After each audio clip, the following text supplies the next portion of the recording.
Hello, everybody. My name is Tara Stevenson. I serve as the Dean of Student Engagement and Career Development here at Flagler College. Thank you all so much for joining us today.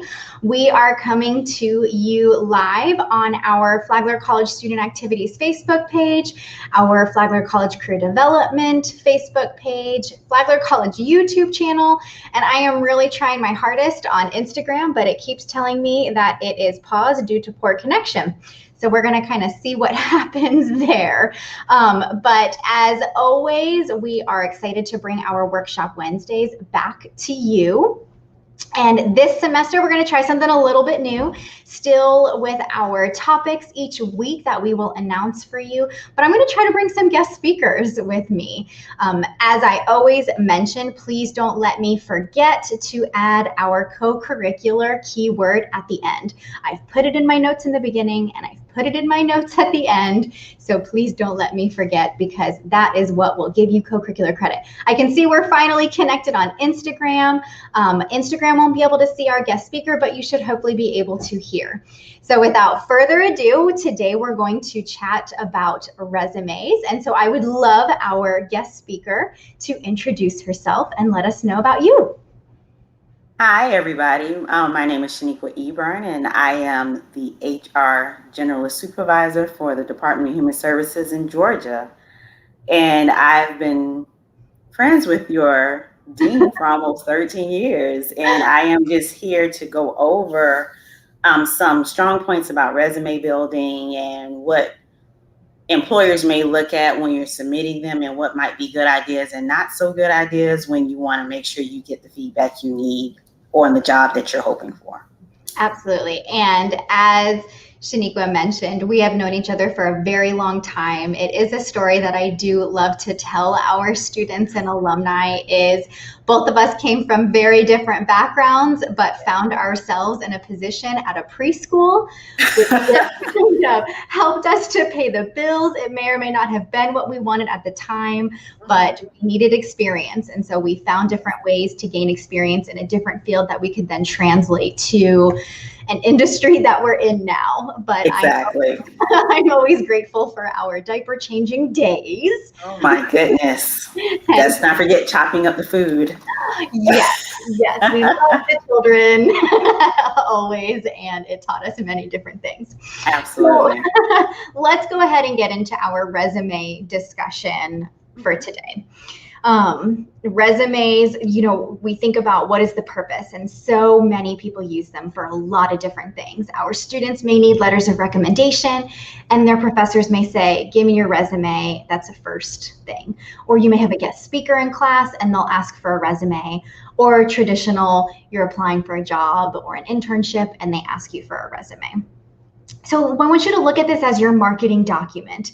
Simple and hard-hitting, results focused, and that's something that we will touch on throughout this entire workshop today. And then making it relevant and employer focused. We want to highlight the positives, the most important information first, focus on your achievements, and then emphasizing any of those skills. Absolutely. Sean, any other insights on your viewpoints for the purpose of a resume? Well, and the purpose of the resume is just, to present who you are, and it deals with your background, your skills, and as Tara said, your accomplishments. And you want to make sure that it highlights your, the matching of the job that you applied for. And in reviewing the job description, I always advise others, when you're applying for a position, look at the job description and look at it in a real view. Make sure you understand it. You know that you can do it, because the last thing you want is submitting a resume after you spent all your time on it and you don't get the feedback you need because it didn't match the qualifications for the job. I love to explain a resume as this living organic document that you kind of change and mold for what you're applying to. Yes. And at this point in many of our students' careers or recent graduates, one-page resume is really a good snapshot. Blueprint. Yeah, snapshot. Mm-hmm. I love that word. However, we have a faculty member, and I quote this all the time. He said, go ahead and make this like 3-page long resume that you keep at home of every single bullet point or experience that you'd like.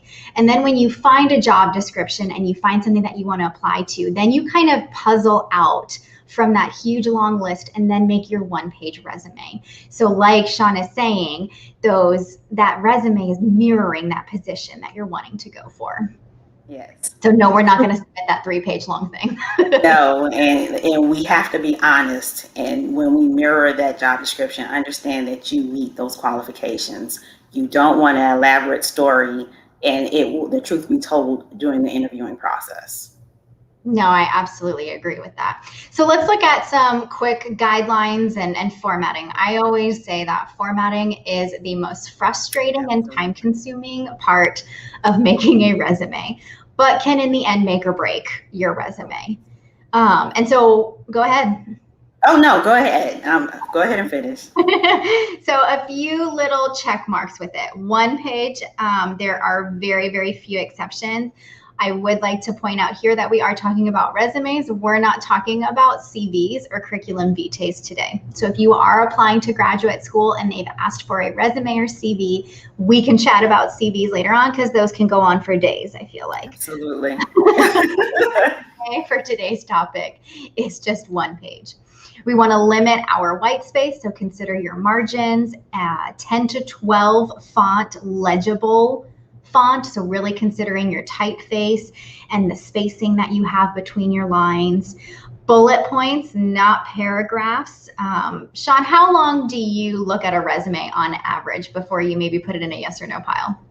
On the average, honestly, you give it a good glance because what you're looking at is honestly the accomplishments are beautiful, but you're looking for the skill set and the history. You're looking for if someone's jumping jobs one year to the next, or you're looking for the position and the title. Does the title match the actual job description? Because you don't want a manager of human resources and they've only done entry-level things.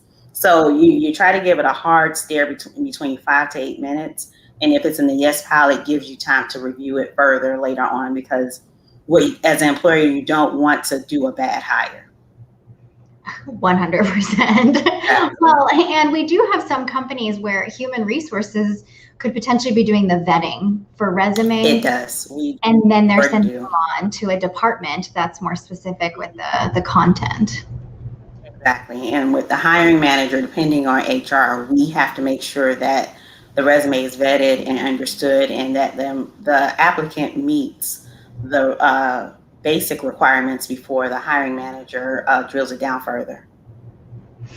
I want to remind everybody that if you do have any questions, you can type them into the Facebook comments or YouTube comments. I'm also watching them here on Instagram, and so we can bring in any of those questions that you may have. Some other quick guidelines on formatting. Action verbs are key. You can find these in the job descriptions, and I love to see them pulled into your resume, but we do have some great cheat sheets that are on our website and that we can share with you all in these posts later on. And then no first-person language.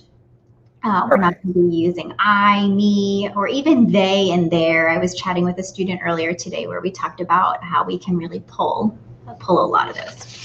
Any other formatting things that you like to see or that you can't stand? Well, okay, so let's just say up front that pictures are just not a good move. We're not going on dates. We're trying to get a career, and what we want to see is what you can do, not what you look like. And on top of that, remember to make sure your contact information is as current as possible because I'll get to the emails later, but the contact information is as current as possible because you don't want to miss out on an opportunity because either the numbering is wrong, the order of the email address is not exact, or your name isn't legible. So you want to make sure that your contact information, your name is correct. And let's talk about email addresses.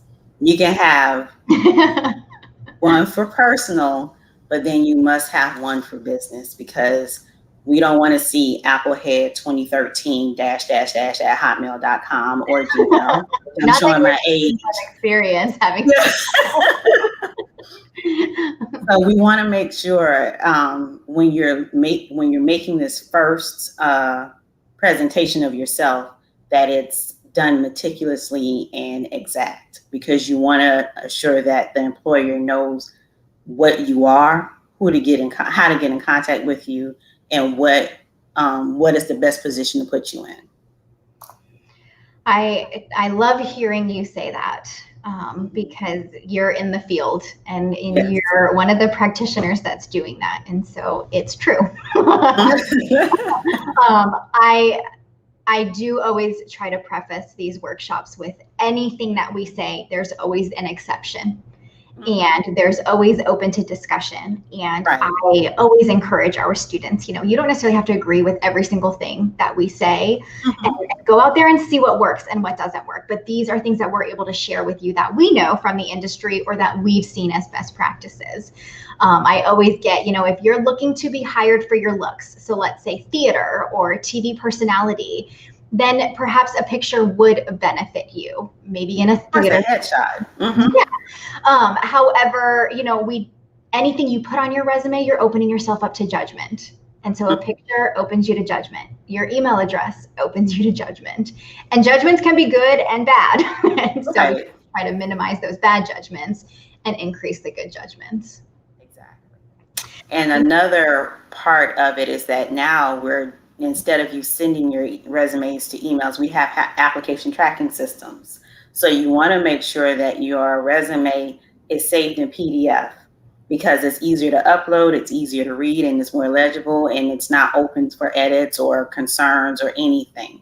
So just make sure that the view is clear and concise. Practice saving it in PDF, because the application tracking system goes through many stops before it gets to the hiring manager. I love that you said the PDF, because my maiden name always had the little squiggly lines underneath it in a Word document. But when you save it in a PDF, it takes that away. And so I always like that. Plus, I don't know if Flagler itself gets the squiggly lines, but a PDF will always take them away. Plus, it ensures that the reader is receiving your resume in the way that you want them to. Absolutely. Which I'm always a big fan of. Let's go ahead and dive into some of the different sections that you'll see on a resume. So you were able to kind of cover a header. We want your name visible. Just as Shaniqua shared, like your contact information is there.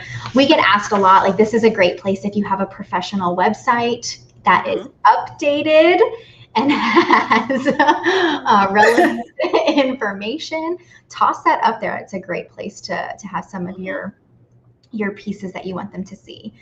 And then next, we typically see and have our students put in their education section, because that does speak mostly to you at this point.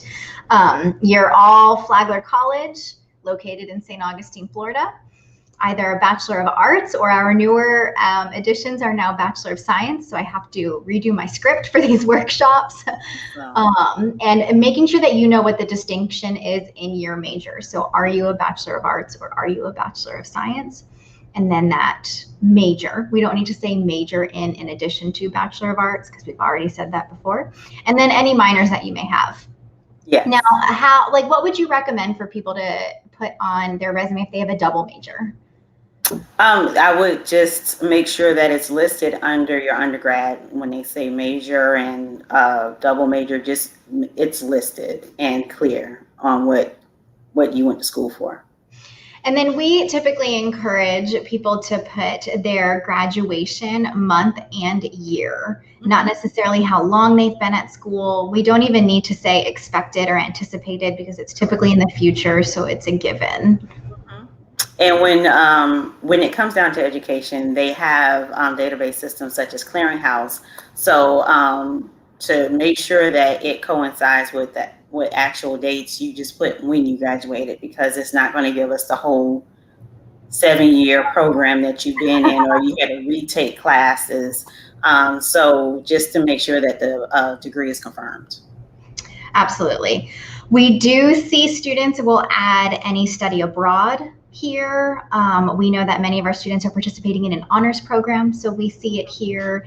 If you have graduated and you're joining us as an alum, we've seen that they've put magna cum laude or other honors right there. Okay. If there's any certification programs that you're participating in within Flagler, those would go here as well. What are your thoughts on GPA? I'm going to say that as long as you have your degree, I'm okay with it.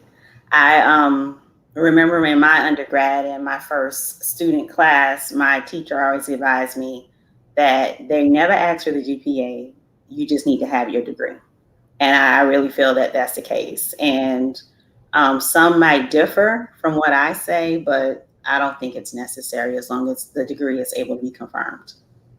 Yeah, and for some of those more competitive programs where they are basing their application, selection. And it's asked, yes, but don't volunteer it. Yeah, when it's a bit more competitive. And our rule of thumb is always 3.5 or higher is go ahead and you can put it on there. A 3.3, a 3.0 GPA is fantastic, but always go back to that thought process of you're inviting judgments. Mm-hmm. So even if you have been working and you're really, really good out in the field, but textbook work is just not for you, don't let them judge you on it. Just keep it up. Don't, if it's not asked, don't volunteer it. Yeah. Some of our students do have an associate's degree. We could put that after Flagler because we want our most recent down to passed for underneath each of our sections. Right. We don't typically really at all say that we need to put our high school diploma because to get into Flagler, you have to have a high school diploma, so it's a given. If you're transferring from another school but you did not get a degree from that school, I don't necessarily think that you need that other school on there unless it helps serve any sort of purpose. So you want to work at that school that you transferred from, then perhaps we put it on there to show a connection. Okay. Anything else that you like to see underneath education? No, besides this, the degrees and the certifications, I think it's valid and we'll be able to review and you'll meet the criteria needed for that position. And great point. You may or may not have a certification section. If we just have one certification, let's toss it underneath education because having a certification section is a little bit awkward. But yes. If we have multiple certifications, then maybe we have a certifications or trainings section. So for education majors who are getting all of those Florida Department of Education ones, let's list them there. A lot of our communication students are getting different certifications within their skill area, so we can toss those in there as well. Okay. As long as they're up to date. And so thinking about current information, yes. Yeah. I have had a couple discussions with students who went through amazing Microsoft trainings when they were in middle school, or perhaps like their freshman or sophomore year in high school, but those systems typically update every year. So it's probably out of date. All right, so our next section that we typically see on a resume is professional experience. This is the meat and potatoes of your resume, and this is the main focal point. This is where you get to shine. And I love seeing it as a section called professional experience because it's experience in the profession you want to go into. When we use that titled section, we can put experiences that are paid or unpaid. We can put experiences that were from a summer internship or all the way to a 2 or 3 year job or experience that we've had. But everything does relate back to that profession that you're going into. These could even be student leadership positions on campus. They could be projects that you're working with your professors on, maybe even some research. This is really that fluid section that depending on what you're applying for, this is where we would really highlight those experiences.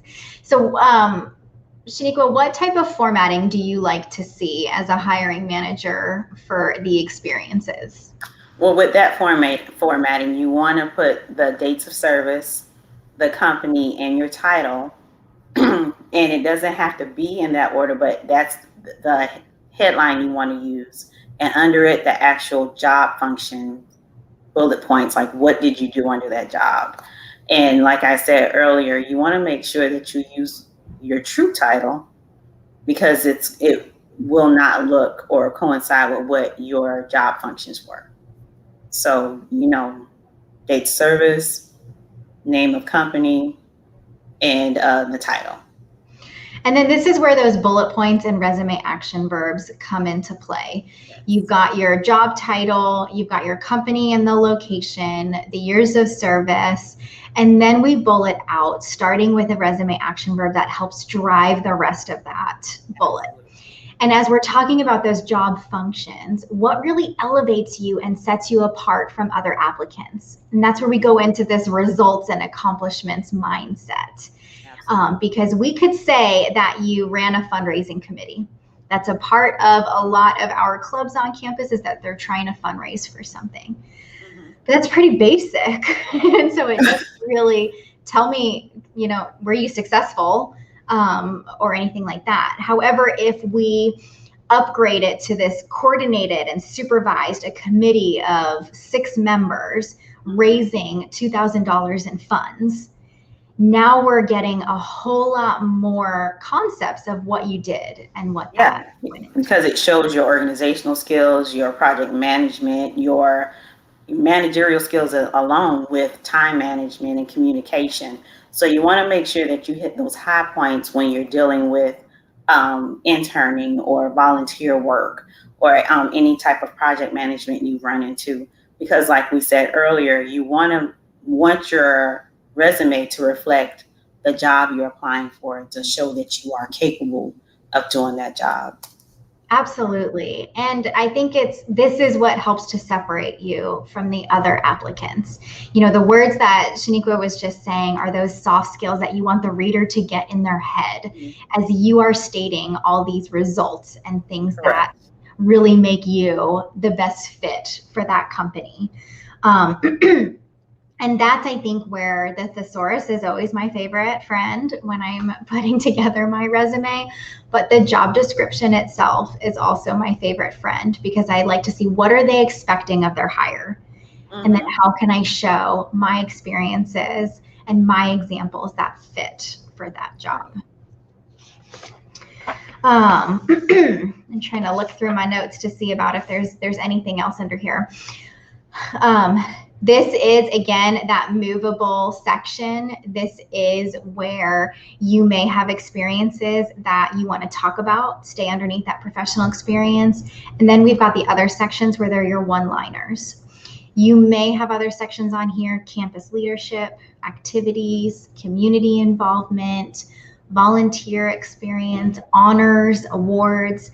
These are all one-liners. When you want to talk about something, then we toss it up underneath professional experience.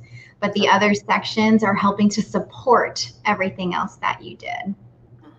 But I want you to think about any scholarships that you've received. Those, I think, help set you apart. If you helped out in the past, pre-COVID, in the community, Habitat for Humanity, or at a local homeless shelter, if you served as a big brother, big sister, if you were a general member of a club on campus, and any of those things we want to see, because they're creating this well-rounded individual. Absolutely. Because it goes to, again, can he or she multitask? Can they assume projects that may not be in their core job functions? These are the things that can they be a part of a team, or are they an individual worker who works better alone? Are they a self-starter, or do they need guidance on that? So, and one isn't better than the other. It just depends on what we're looking for that job function, for that advertised job. So be truthful, but exact in what you're showing in presenting your resume. So this is, I'm disappointed in myself that we didn't talk about it, or I didn't bring it up, because anybody who comes for an appointment with me knows this is something I'm a stickler for. The results. We talked about results, but quantifying those results is huge. Anything we put on our resume, we have to be, prepared to answer to. And so when somebody sees quantifiable results on your resume, we obviously never want you to lie on them. I was in a class presentation on Monday, and that was a legit question, and it was such a fun discussion that we had. But to get around lying, like that's where we add those ranges. You know, every single week you're not necessarily doing the same thing, but you could have an up to this amount of clients that you're seeing, or maybe you averaged fundraising $2,000 a week, but that's not something that was accomplished every single week. Adding those qualifying words then I think is going to what Shaniqua is saying on how can you manage the expectations and look at those project management skills, or are you just not there yet? Correct. Go ahead.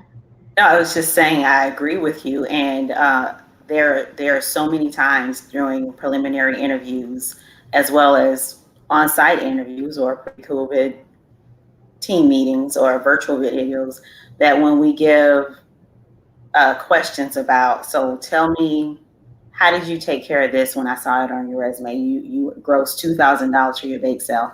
Tell me, what was the planning on this? Explain it to me. And then you have to literally explain what was actually done to accomplish that.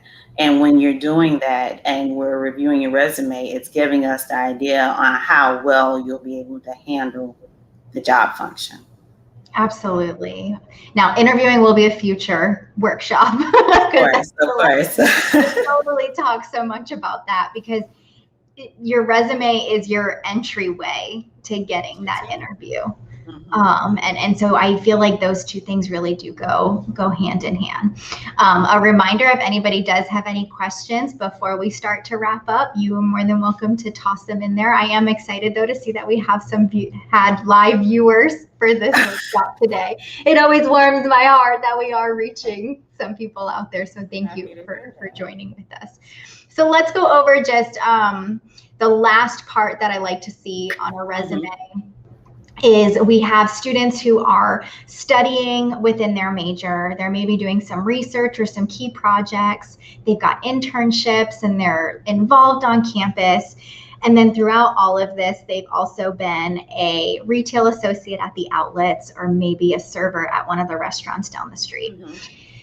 I love to see a section on the bottom of a resume that simply says other experience. And it lists very simply, server, Harry's Seafood, 2019 to present.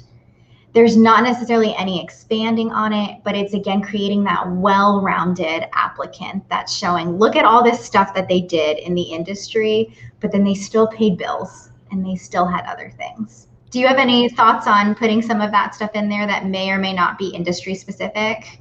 If it's not industry specific and it doesn't meet like the job advertisement of what's needed, it's a give or take. And with other experience, we can also substitute that for skills, because software programs are important nowadays. Like, do you know how to use Outlook? Do you know how to use Office?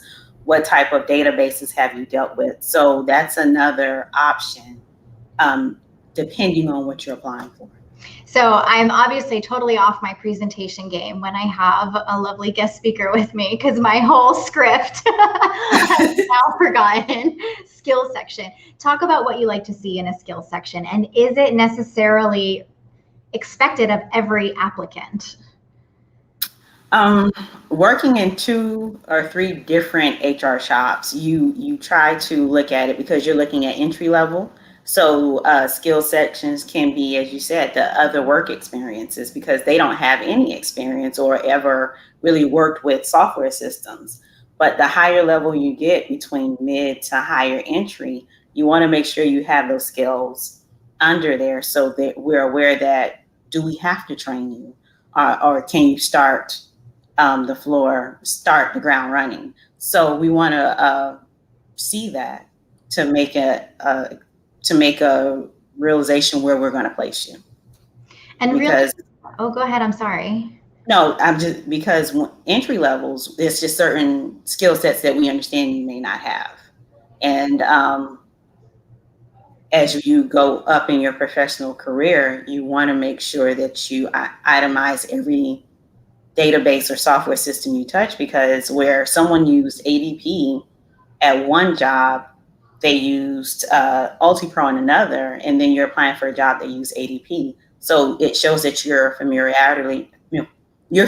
with the software systems, and we won't have that long-term process of training and onboarding.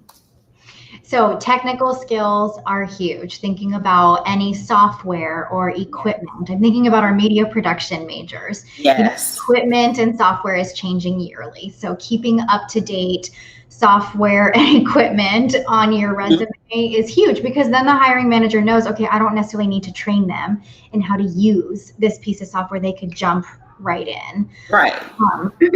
Thinking about our graphic design majors, what are other software pieces, and even some of our other majors where you're self-taught in some of those skills. Yes. Them on there. What are your viewpoints on listing like a skill level associated with it? Like professional or average. Or like intermediate.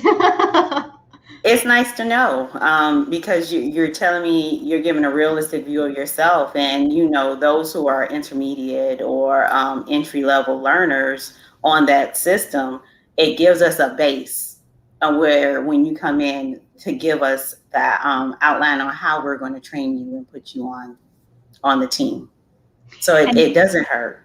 And don't forget languages. Adding any other language here. I do like seeing some of the qualifying words for language, whether it's fluent, native, conversational, because if we know 10 really good words in another language, I probably wouldn't put that on a resume. Ever. And that really goes back to the, being able to answer to anything on there. So let's do a quick run through on some final tips. Quantify whenever possible. Keep the bullets as bullets, not paragraphs, but also results focused. Relate all of those experiences and tasks back to that job description. Be consistent in formatting. And this is the first time we're mentioning it now, but goodness, we will keep mentioning it. Look at grammar and any sort of mistakes, because they are a flaring red light to any reader. We just get too close to that document that we don't even see those mistakes anymore. And avoid fancy fonts, because it's going to be difficult to read. And even though it's pretty, you want to make sure that it's not distracting from the content. And that goes for color as well. I feel like color is seeping a little bit more into it. If you're forcing yourself to use color, then it's going to look forced. So just go with traditional black and white. But a good rule of thumb is if you are using any sort of color, try to keep it to a minimum, but print out your resume in black and white, because the majority of us have black and white printers, and see what it looks like. And if the color goes bad, then take away that color. Don't include any personal information. So no hobbies, no personal interests. Keep it straightforward to the position, and then let that personality shine during an interview or when you get to see if you're going to be a good cultural fit. And then, as Shaniqua pointed out, save it as a PDF and make sure that it is received the way you want it to be received. So any other last thoughts that you'd like to add for everybody? No, the recap was good. I was just happy to be here. Yes, thank you so much for joining. So our co-curricular word is, I'm never creative with these. And so obviously today, resumes. So email the word resumes to careerdevelopment@flagler.edu, and we will put you in for co-curricular credit. If you would like to go over a resume one-on-one, we'd be more than happy to meet with you. During this time, we are fortunate that we can have you in a physically distant way if you'd like to meet in person in our office, or we are available for both phone and virtual appointments. Students and alumni, you can all make those appointments in our handshake system, or you can email us at careerdevelopment@flagler.edu and we can set those up. But next week, I think we're going to tackle cover letters. I don't know who the guest speaker is going to be for next week yet, but I hope somebody struggles with cover letters as much as I do, because I don't even like writing my own, but they have to accompany your resume every single time. So you better have one. But thank you all so much for joining us. Please stay safe and healthy. Mask up. Stay physically distant. I know that that's very difficult for us at times, but we need to see through to the other side of all this. So thank you all so much, and we wish you a very wonderful afternoon.